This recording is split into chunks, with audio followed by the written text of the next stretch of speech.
I still remember the sound of the door slamming in my face. No hesitation, no second glance, just his voice, cold and sharp, cutting through my heart like glass. "You're just extra weight we don't need." That was my grandson, the same boy I used to rock to sleep with lullabies and warm milk.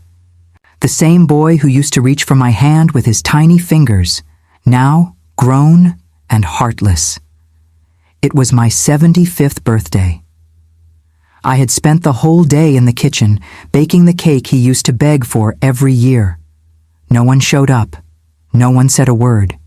They didn't even remember, or maybe they just didn't care. That night, I went upstairs, packed a small suitcase with my clothes. And one more thing, the house deed. Because if I was just extra weight, then they were about to feel the emptiness they created. I wasn't always the old woman people forget in the corner of the room. Once upon a time, I was a school teacher, first grade. I used to tie shoelaces, wipe tears, and teach little ones how to read their first words. It wasn't glamorous, and it never paid much, but I loved it. There's something so pure in watching a child's eyes light up when they finally understand something. That was my reward. I met my husband when I was just 23. He was tall, gentle, with a laugh that made me believe in simpler, kinder days. We didn't have much, just love, a tiny apartment, and dreams we thought would last forever. But forever ended too soon. He died in a car accident on a rainy Thursday afternoon. I still remember what I was cooking when the police knocked on my door. I remember the sound of the pot hitting the floor, and how my son, just 6 years old, looked at me and asked, "Where's Daddy?" And I had no answer. From that moment on, I wasn't just a mother. I was everything: breadwinner, comforter, homework helper, shoulder to cry on. I took on extra tutoring after school.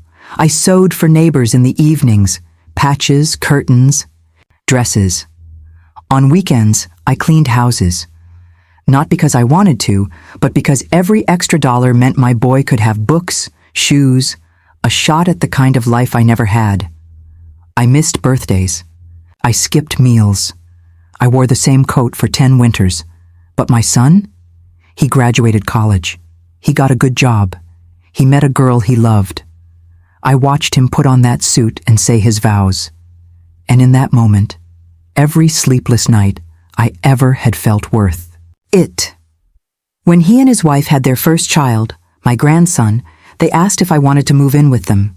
I was getting older, and the stairs in my little apartment were starting to wear on me. I said yes. Of course I said yes. Not because I needed help, but because I wanted to be close to them, to help raise that baby boy the way I had raised his father. What they didn't know was that the house they lived in, the one with the yellow shutters and the porch swing I paid to have installed, was mine. Legally, on paper. Paid for with a life's worth of savings and the insurance money from my husband's passing. But I never mentioned that. I didn't want them to feel like I was keeping score. I didn't want to be in charge. I didn't want to make decisions. I just wanted to cook dinner, read bedtime stories, and hear the sound of family in the next room. That was enough for me. I never asked for anything.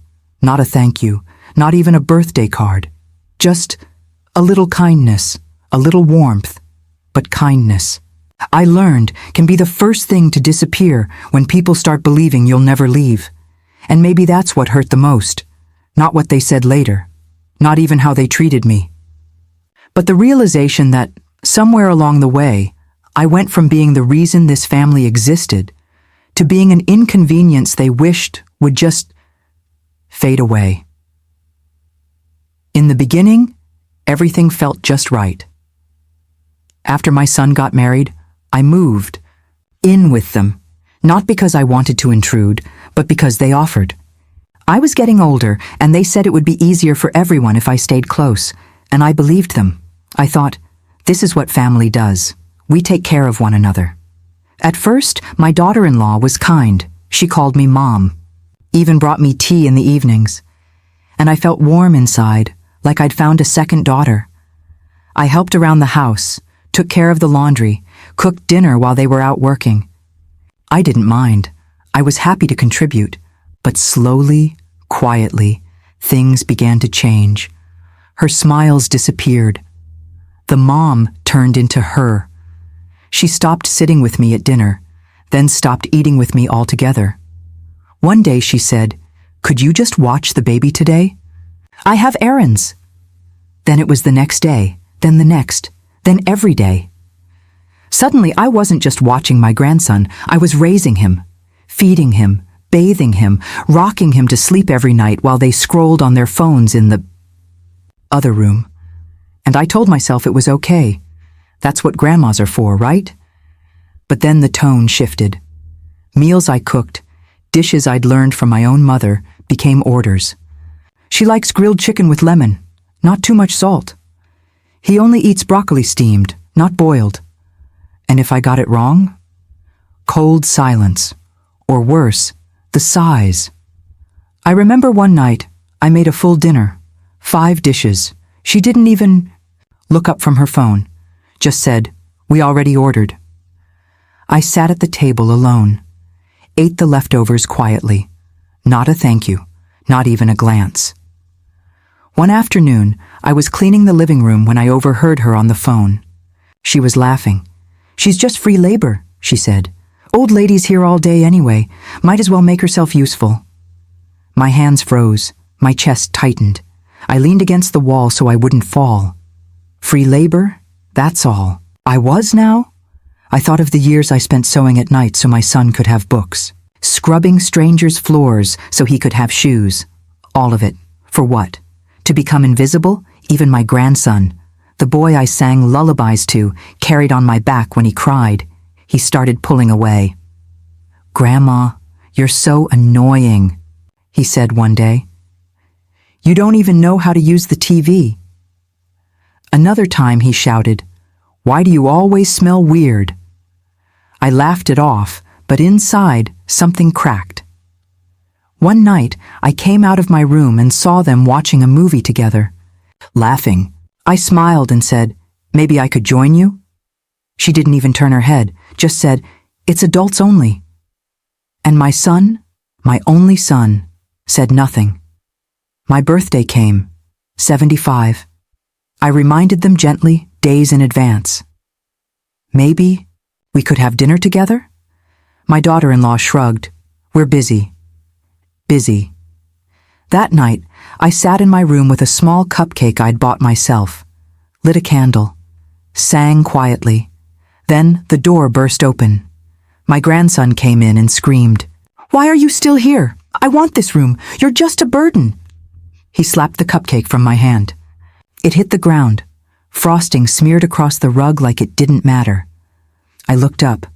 My son was standing behind him. He saw everything, and he said, "Nothing." That night, after the cupcake hit the floor and my grandson stormed out, I just sat there, silent. I didn't cry. Not right away. I looked down at the candle, still burning on the edge of the nightstand, and I thought about my husband, how hard he worked, how much he sacrificed, about the little home we dreamed of owning. One day, the one I bought after he passed, using every penny we'd saved, and the life insurance I never wanted to collect.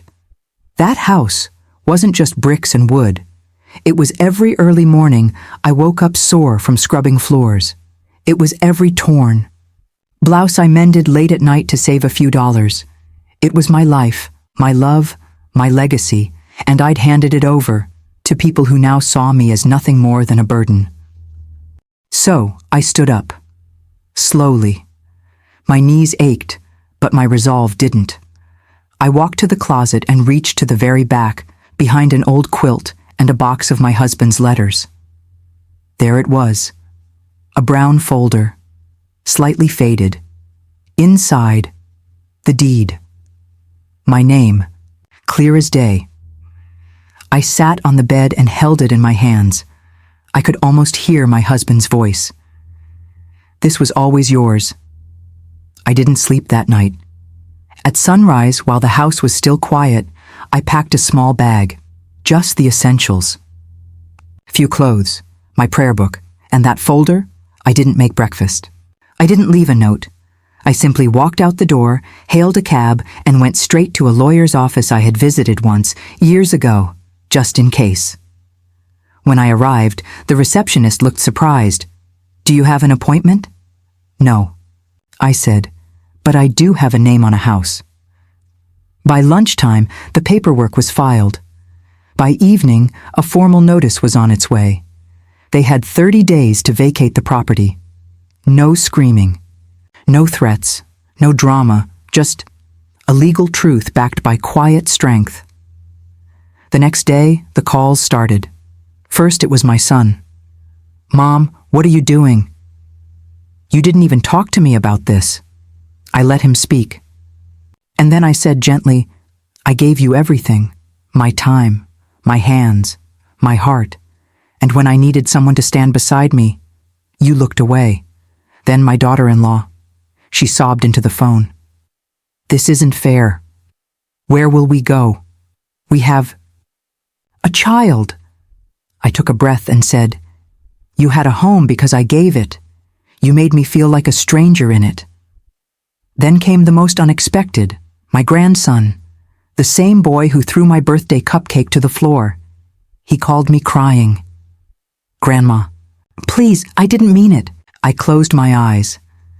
I remembered his tiny hands holding mine, years ago, when he couldn't sleep without me humming a lullaby. And I whispered, "You meant it enough to say it."